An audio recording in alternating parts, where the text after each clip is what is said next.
Good morning, students. Myself, Munshi Rashidul Islam, Assistant Professor, Department of Mechanical Engineering, JIS College of Engineering.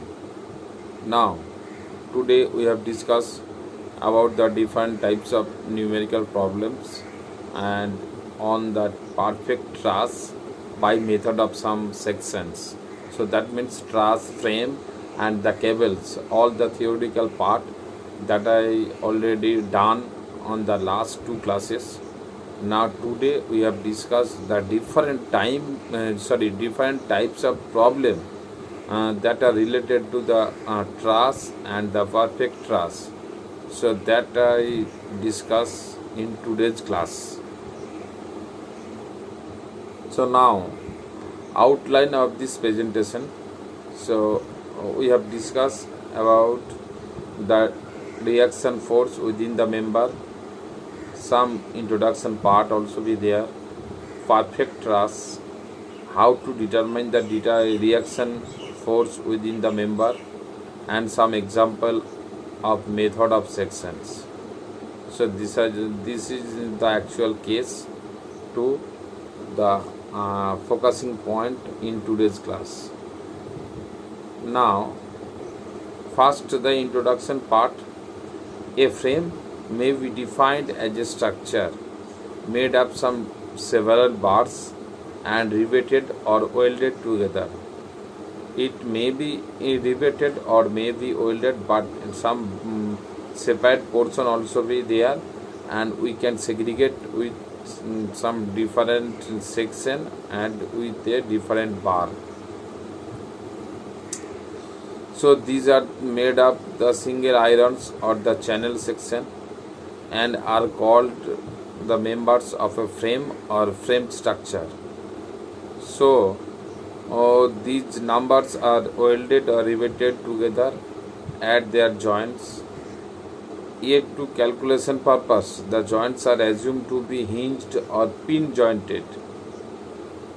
Now to determine the force in a frame is in the important problem which is in engineering or science related, and that should be solved by the application of the principles of either statics or the graphics.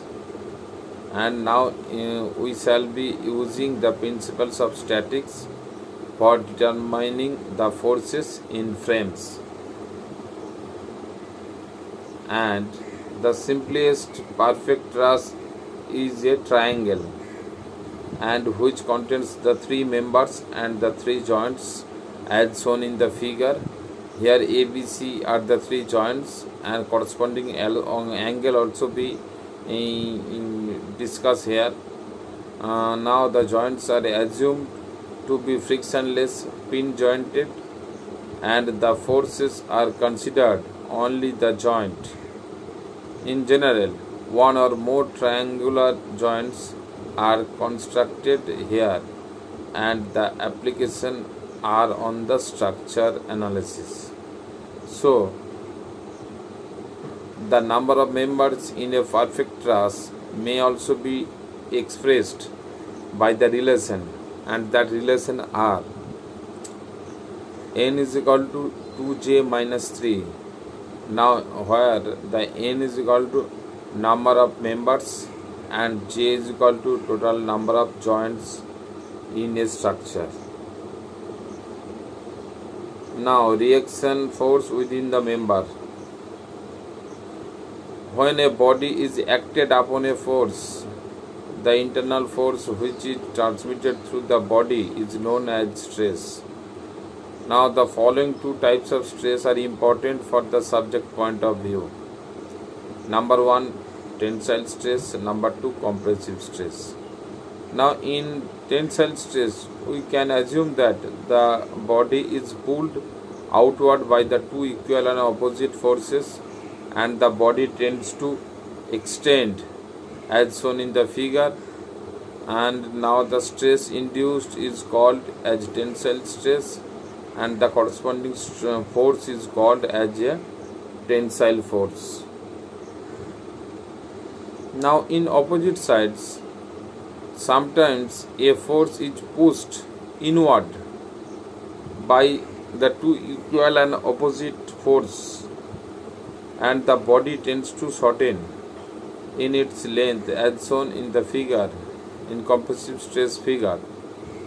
The stress induced is called during this situation, and that is called as compressive stress, and the corresponding force is called as compressive force. Now,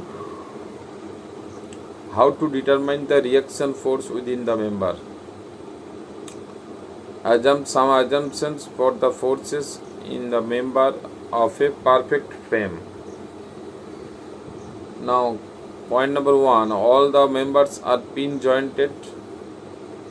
The truss is loaded only at the joints. The truss is a perfect one. The weight of the members is negligible in comparison with the other external forces or loads, and that will acting on the trusses. Now the two methods can be discussed here, or two methods can be used here. So one method is analytical method, and the second method is the graphical method. In analytical method, the method of joints, and second one is the method of sections. And in graphical method, the construction of space diagram, construction of vector diagram, and the preparation of the table. Now we can focus on analytical methods. In analytical method, the conditions will be the summation of all forces in x direction, that will be equal to the 0.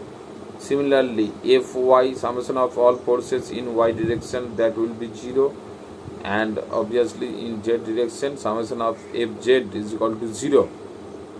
And now in opposite sides, all the moments in any direction, summation of all moments will be 0. That means mx is equal to 0, my is equal to 0, and mz is equal to 0.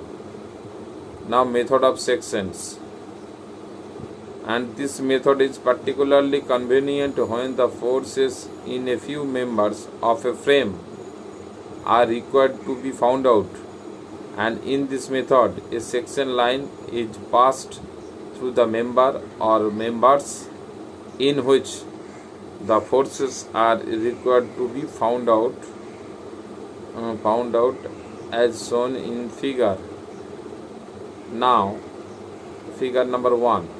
Now, a part of the structure on any one side of the section line is then treated as a free body in equilibrium under the action of external forces, as shown in the figure number B and figure number C. And the unknown forces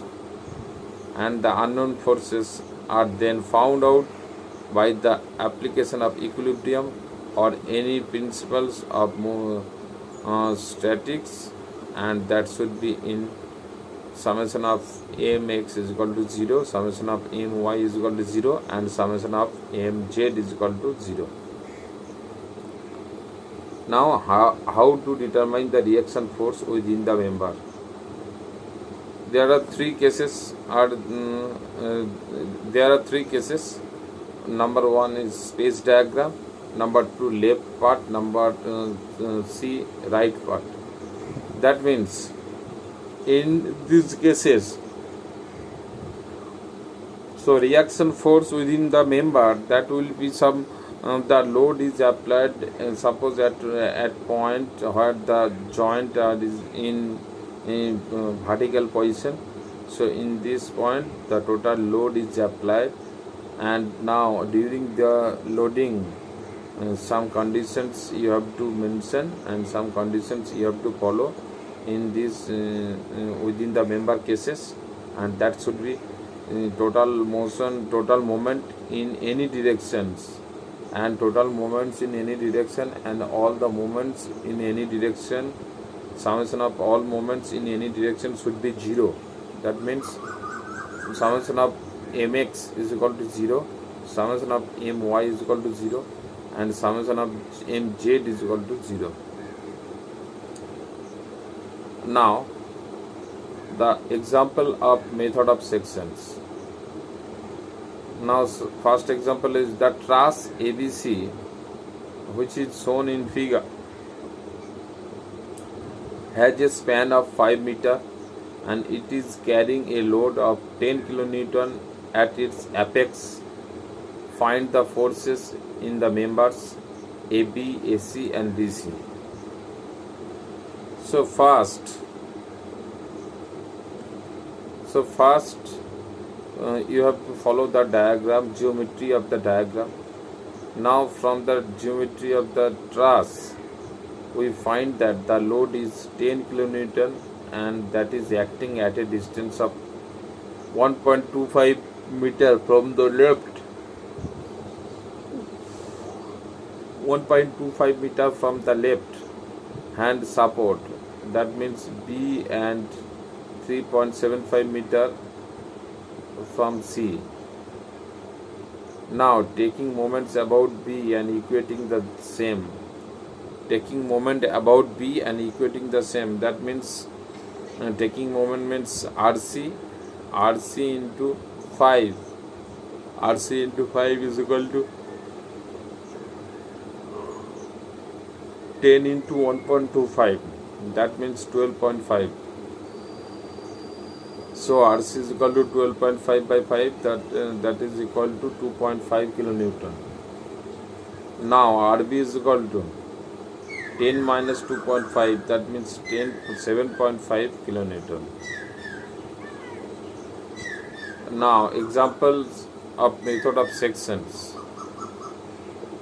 Now this is another type of problem where the method of section can be applied, and in this problem the total procedure more or less same, except the moment how to taking the moment in respect to the total force is applied in each and every point or each and every joints.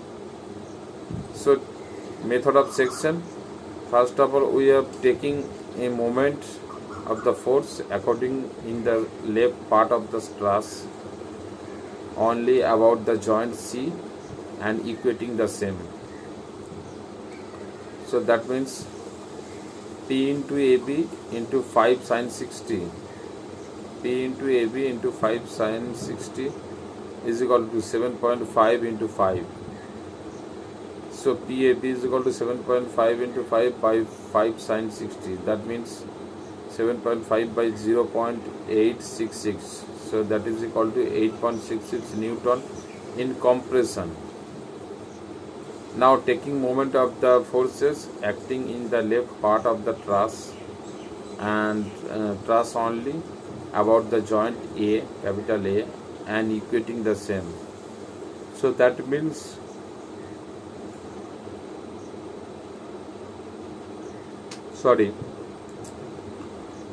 so now taking moment of the force acting in the left part of the truss only and about the joint A and equating the same, that means PBC into 1.25 sin 1.25 tan 60 is equal to 7.5 into 1.25, and now putting the value of all data, known data, so we can get PBC is equal to 4.33 kilonewton in tension. Now this is another problem. The figure shows a Warren girder consists of 7 members of each of 3 meter length freely supported at its end point. The girder is loaded at about B and C as shown in figure. So find the forces in all members of the girder, indicating whether the force is compression or tensile. So now if you see the figure and the taking moment about A, so RD into 6 is equal to 2 into 1.5 plus 4 into 4.5, that means 21. Now RD is equal to 21 by 6, that means 3.5 kilonewton. So RA is equal to 2 plus 4 minus 3.5, that means 2.5 kilonewton. And this is another problem, and which is similar to that of the same problem of previous problem, except the moment taking method will be different, and this method is applied on the method of sections, and same method, same problem, similar type of problem that I discuss here, and this is the method continuation part. So thank you for today's class, and this class mainly conducted on the numerical base, numerical discussion, and now next class we can discuss with a new module and obviously a new topic. Thank you.